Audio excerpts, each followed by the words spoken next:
Why your parents keep everything and how to help without a fight. If you've ever walked into your parents' basement, garage, spare room, or hallway and thought, I don't even know where to start, this video's for you. When we see piles, boxes, old paperwork, full closets, or things stacked in places they probably shouldn't be, we often see a problem to solve. But your parent may see something very different. They may see memory. They may see identity. They may see control over one of the few places that still feels fully theirs. I'm Dr. Mamata Majmundar. I'm a family physician, and I help families think more clearly about aging at home. And when it comes to clutter in a parent's home, the goal is not to win a clean out weekend. The goal is to keep the trust, protect the relationship, and make the home safer. So today, I want to talk about why your parents may keep so much and what you can actually do about it without turning it into a fight. When adult children see clutter, they often think, we need to get this out of here. This is unsafe. They don't need this anymore. Why are they keeping all of this? This may be valid. But when you walk in and start deciding what stays and what goes, your parent may hear something very different. They may hear, you don't get to decide about your own home anymore. You can't manage your life. Your things don't matter. Your way of living is a problem. That is why a conversation that starts with helping can quickly become a battle. Not because your parent is difficult, not because they are lazy, not because they are trying to frustrate you. Often they are protecting agency, because as someone gets older, more and more decisions may start to involve other people. Someone may be helping with appointments, someone may be checking medications, someone may be talking about whether the house is still safe. So when a parent says, don't touch my things, they may not just be talking about things. They may be saying, this is still my home, I still get a say. That is where we have to start. There are 3 reasons I want families to understand. 1, the first is memory and identity. Objects are anchors. A box of old report cards may not feel important to you. To your parent, it may be proof of years of showing up, saving things, remembering a childhood, or holding on to a role they loved. They were a good parent. An old dress, a tool, a chip bowl, a stack of holiday decorations, a souvenir from a trip. They may just be objects, but they are evidence of a life. So when you ask someone to get rid of the object, they may feel like you are asking them to let go of the story. Number 2, the reason is control.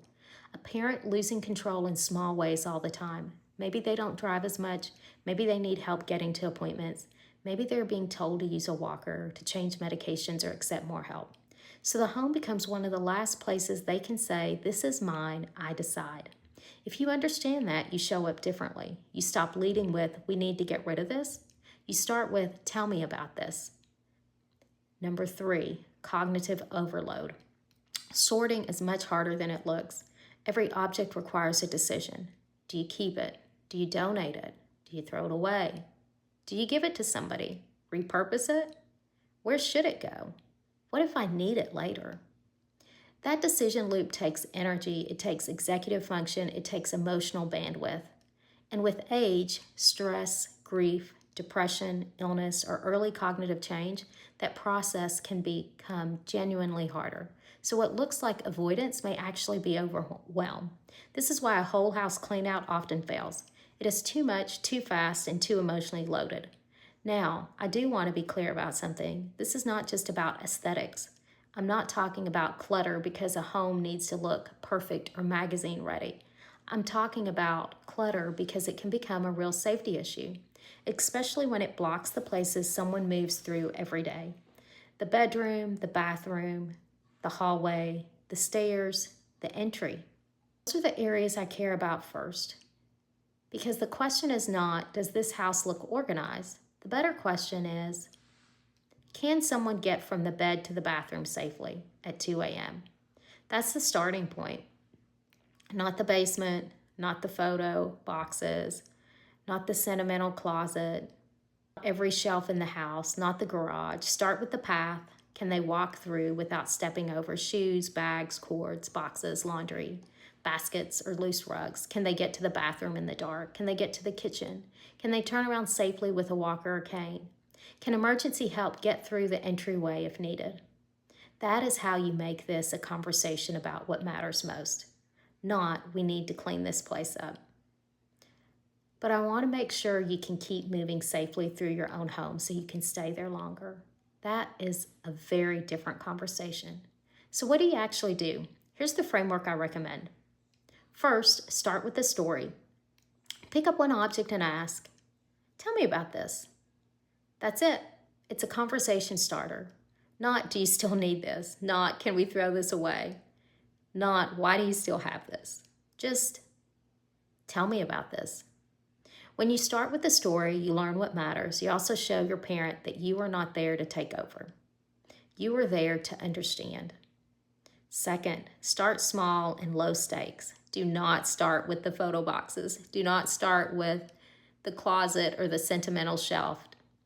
Do not start with the area that holds tons of your memories. Start with the easy things: expired coupons, old newspapers, empty plastic containers, a broken appliance, a junk drawer. Every small decision builds momentum, and every time say, this is completely your call.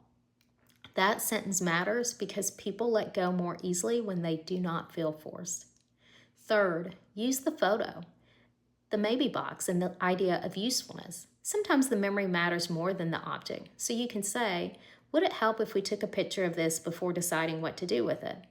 That allows the story to stay even if the object eventually goes. And for things they are unsure about, create a maybe box. Not a trash bag, not a donate pile. They are not ready for. A maybe box. Put it somewhere safe and agree to revisit it later. This lowers the pressure and it gives the attachment time to loosen. It keeps the decision from feeling final before they are ready. Another helpful frame is usefulness. For a lot of parents, throwing something away feels wasteful, but repurposing it, donating it, or giving it to someone who can use it may feel very different. You might say, this is still useful. I wonder if there's someone else who could really benefit from it. Or, would it feel better to donate this so it can have a second life? Or, could we set this aside for someone who might need it?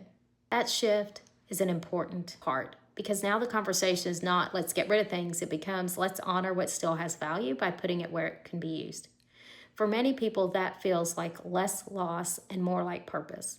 Fourth, connect the change to what they want to keep doing. This is where the conversation becomes more powerful. Instead of saying, we need to clear the hallway, try, you told me you want the grandkids to keep coming over. I want to make sure the path is safe so those visits can keep happening. Or, you told me you want to stay in this home. Clearing this walkway helps protect that. Now you are not decluttering against what they love. You are protecting it. Same action, completely different meaning. So this week, here's the one thing I would do. Do not show up with a trash bag. Do not announce a clean out project. Do not try to tackle the whole house. Pick one object and ask, tell me about this. Then listen. It may not look like progress at first, but it is progress. It starts a conversation because the cleared out room means very little if it costs you your parents' trust. The real goal is safety and dignity at the same time. A home that is easier to move through, a parent who still feels respected, a family that can keep having the next conversation. That is what safer homes, steadier minds, and stronger years is about. If this was helpful, subscribe. Each week I share one clear physician-led idea to help people support someone they care about as they age at home, near or far away. And if someone in your life is facing this exact basement, garage, hallway, or spare conversation, share this with them. I'll see you next week.